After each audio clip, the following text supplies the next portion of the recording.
नमस्कार, मैं हूं राहुल शर्मा। आप देख रहे हैं एसपीएन 9 न्यूज। स्वागत है आपका हमारे इस खास प्रोग्राम में। प्रोग्राम की शुरुआत बंगाल चुनाव से। जी हां, बंगाल में इस वर्ष चुनाव होने वाले हैं। अप्रैल मई में विधानसभा के चुनाव होंगे और बंगाल पर सबसे बड़ी नजर है बीजेपी की।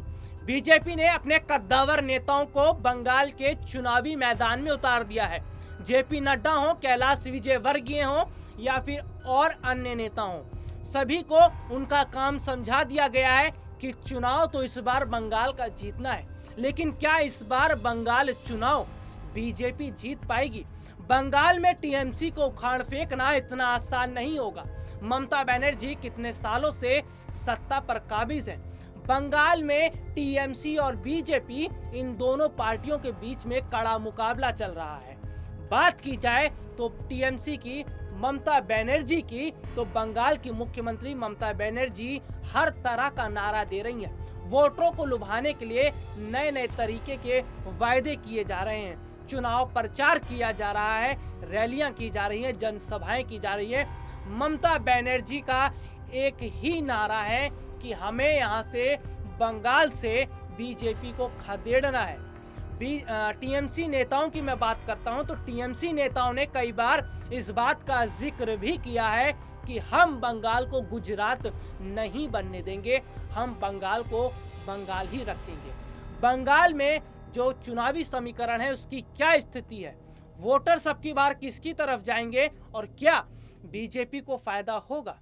और सबसे बड़ी बात मैं आपको ये बता देता हूं कि जो बीते कुछ समय पहले लोकसभा जब चुनाव हुए थे, उस समय बीजेपी को बंगाल से अच्छी खासी सीटें मिली थी। बीजेपी के लिए उम्मीद जगी कि लोकसभा चुनाव के समय में जब एक बंगाल राज्य से अच्छी खासी सीटें उन्हें मिलती हैं तो विधानसभा चुनाव को पूरी तरह से जीतने की कोशिश की जाएगी। बीजेपी के कई नेताओं का ये दावा है कि 200 से अधिक सीटें जीतेंगे। पश्चिम बंगाल में 294 सीटें हैं विधानसभा चुनाव की, और विधानसभा की जो सीटें वो 294 सीटें हैं। और बीजेपी की मैं बात कर लेता हूं, बीजेपी की बात कर लेता हूं तो बीजेपी यहां पर वोटरों को लुभाने में लगी है। चाहे वो बंगाली वोटर हों, हिंदू वोटर हों, मुस्लिम वोटर हों या अन्य वोटर हों, बंगाल में जो लड़ाई इस वक्त चल रही है वो एक दूसरी पार्टी को उखाड़ फेंकने की चल रही है। बंगाल में कोई भी पार्टी अभी तक ये वायदा किसी ने नहीं किया होगा कि अगर हमारी सरकार आती है तो ये बंगाल के लोगों के लिए कदम उठाया जाएगा या फिर इस तरह की चीजों को आगे बढ़ाया जाएगा। बंगाल की स्थिति बताती है कि बीजेपी और टीएमसी दोनों पार्टियों के बीच में कड़ी टक्कर है। ममता बनर्जी इस चुनाव को अपने हाथ से जाने नहीं देना चाहती। अगर बंगाल चुनाव ममता बनर्जी के हाथ से चला गया, वहां की सत्ता ममता बनर्जी के हाथ से खिसक गई, तो ममता बनर्जी शून्य के बराबर पर आ जाएंगी और बंगाल में बीजेपी का बहुत बड़ा बोलबाला हो जाएगा। हालांकि टीएमसी का पाला कमजोर है। शुवेंदु अधिकारी हो या फिर टीएमसी के अन्य और बड़े नेता हों, वो बीजेपी में बीते कुछ समय पहले ही शामिल हो चुके थे। शुवेंदु अधिकारी जो शुरू से ममता बनर्जी के साथ रहे, जिन्होंने नंदीग्राम आंदोलन की मैं बात कर लेता हूँ। नंदीग्राम आंदोलन बहुत बड़ा आंदोलन था। इस आंदोलन में ममता बनर्जी के साथ कंधे से कंधा मिलाकर शुवेंदु अधिकारी खड़े थे। लेकिन शुवेंदु अधिकारी बीते कुछ समय पहले जब बीजेपी में शामिल हो गए तो ममता बनर्जी को बहुत बड़ा झटका लगा। शुवेंदु अधिकारी नहीं, टीएमसी के कई बड़े दिग्गज नेता बीजेपी में शामिल हो गए और इससे टीएमसी का पाला कमजोर हो गया। लेकिन ममता बनर्जी ने हार नहीं मानी। ममता बनर्जी ने भी साफ कह दिया है कि जो नेता टीएमसी छोड़कर बीजेपी में शामिल होना चाहते हैं वो जा सकते हैं, उन्हें जरूरत नहीं उन नेताओं की, वो बंगाल चुनाव अपने दम पर जीत सकती हैं। बहुत बड़ा वायदा, बहुत बड़ी बात ममता बनर्जी ने कर दी है। और जैसा कि मैं आपको बता दूं कि बंगाल चुनाव में बीजेपी को जीतना इतना आसान नहीं होगा। चुनावी रणनीतिकार प्रशांत किशोर की अगर मैं बात करूं तो वो इस समय टीएमसी के साथ है। टीएमसी का साथ दे रहे हैं प्रशांत किशोर, और प्रशांत किशोर ये रणनीति बना रहे हैं कि किस तरह से वोटरों को टीएमसी की तरफ लाया जाए और टीएमसी से जो बागी नेता हो रहे हैं उनको बीजेपी में जाने से रोके। प्रशांत किशोर के इतिहास की अगर मैं आपको जानकारी दे दूं तो प्रशांत किशोर ऐसे रणनीतिकार हैं जिन्होंने जिस भी पार्टी के साथ खड़े हुए हैं, जिस भी पार्टी का साथ उन्होंने एक रणनीतिकार के तौर पर दिया, वो सत्ता का सुख उस पार्टी ने भोगा है। आपको 2014 की बात बता देता हूँ। साल 2014 में प्रशांत किशोर बीजेपी के साथ थे और बीजेपी को अच्छी खासी सीट हासिल, बीजेपी को अच्छी खासी बहुमत मिली, सरकार बीजेपी ने बनाई। दिल्ली की मैं बात कर लेता हूँ। दिल्ली में अरविंद केजरीवाल के साथ रहे थे, बिहार में रहे थे, नीतीश कुमार के साथ रहे थे।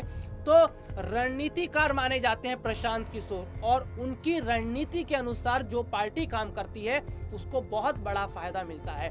तो इस बार रणनीतियां बना रहे हैं प्रशांत किशोर टीएमसी के लिए, ममता बनर्जी के लिए। तो प्रशांत किशोर की रणनीति कभी भी विफल नहीं होती है। भले ही बीजेपी ये दावा कर रही हो कि उनकी सरकार बंगाल में बनेगी और विधानसभा चुनाव वो जीतेंगे, लेकिन बोलने में और करने में बहुत अंतर होता है। वोटर्स का अगर मैं बात कर लेता हूं तो वोटर्स जो हैं वो ममता बनर्जी की तरफ भी हैं। 50-50 का यहाँ पर वोटर्स जो हैं वो बटे हुए हैं। 50% लोगों का ये मानना है कि दीदी ने जो काम किया है वो काम कोई भी नहीं कर सकता। तो वहीं 50% जो वोटर है वो कहते हैं कि बीजेपी के आने से बंगाल में बदलाव होगा। तो जिस तरह से क्रिकेट के समय में मुकाबला जो दोनों टीमों के बीच होता है, बहुत ज़बरदस्त मुकाबला होता है, टक्कर का मुकाबला होता है दो टीमों के बीच में, ठीक उसी तरह बंगाल में भी इस वक्त यही है।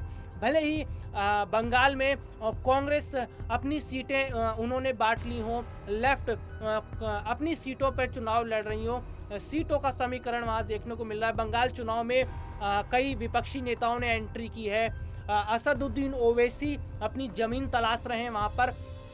और सबसे बड़ी बात आपको ये बता दूं कि पीरजादा, जी हाँ, पीरजादा अब्बास सिद्दीकी भी जो पहले ममता के साथ हुआ करते थे, उन्होंने भी अपनी पार्टी बना ली। ममता बनर्जी का पाला कमजोर, जो उनकी पाला है वो कमजोर तो जरूर है, लेकिन ममता बनर्जी ने हार नहीं मानी है। मैं आपको एक पॉइंट बता देता हूं कि वहां पर बीजेपी के जीतने की संभावनाएं बहुत कम क्यों है। मैंने प्रशांत किशोर का जिक्र किया था और प्रशांत किशोर की मैं बात यहाँ पर दोबारा कर लेता हूँ। मैं आपको बता दूं कि प्रशांत किशोर के साथ मिलकर ममता बनर्जी रणनीति बना रही हैं। प्रशांत किशोर को हल्के में नहीं लिया जा सकता, बहुत बड़े रणनीतिकार हैं, राजनीति की अच्छी समझ रखते हैं, किस तरह से वोटरों को अपने पाले में लाना है, किस उम्मीदवार को कहां से चुनाव लड़वाना है, ये सारा काम प्रशांत किशोर कर रहे हैं।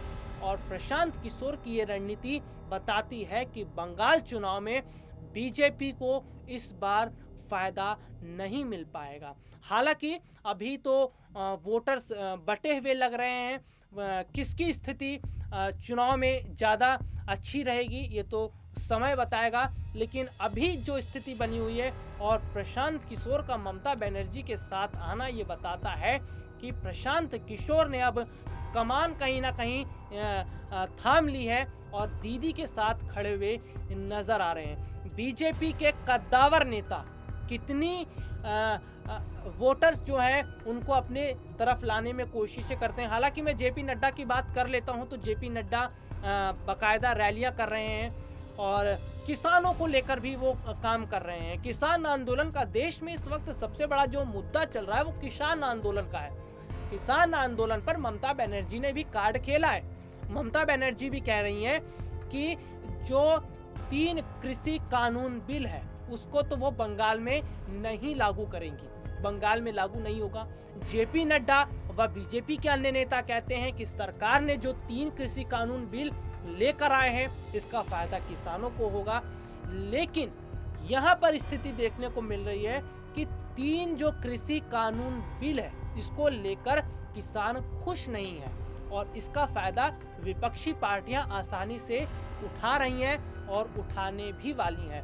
किसान आंदोलन का मामला हो और अन्य किसानों से जुड़े मुद्दे हों, युवाओं से जुड़े मुद्दे हों, महिलाओं से जुड़े मुद्दे हों, तमाम तरह के मुद्दों पर काम कर रही हैं ममता बनर्जी। हर मुद्दों को उठा रही हैं और इस बार बंगाल में शायद बीजेपी को वो फ़ायदा ना मिल पाए जिसकी उम्मीद बीजेपी ने लगा रखी है। फिलहाल के लिए मुझे इजाज़त दीजिए। नमस्कार।